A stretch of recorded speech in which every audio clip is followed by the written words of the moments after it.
কোনো দল কিংবা ব্যক্তির অন্ধ প্রেমে আমরা কেউ মশগুল হব না। ইতিহাসের একটা গুরুত্বপূর্ণ বাঁকে এসে আমরা দাঁড়িয়েছি। আগামী ফেব্রুয়ারিতে নির্বাচন হওয়ার কথা।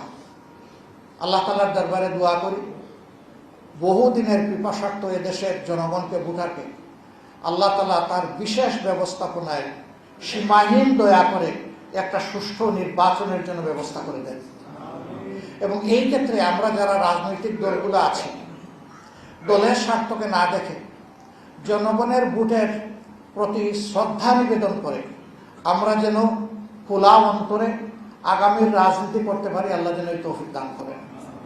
আমি আমাদের প্রিয় দলীয় সহকর্মী সহ দেশবাসীর প্রতি অনুরোধ জানাবো, কোনো দল কিংবা ব্যক্তির অন্ধ প্রেমে আমরা কেউ মশগুল হব না। আমাদের প্রেম ভালোবাসা আল্লাহর জন্য, তারপরে এই জমিনের জন্য, তারপরে এই দেশের মানুষের জন্য।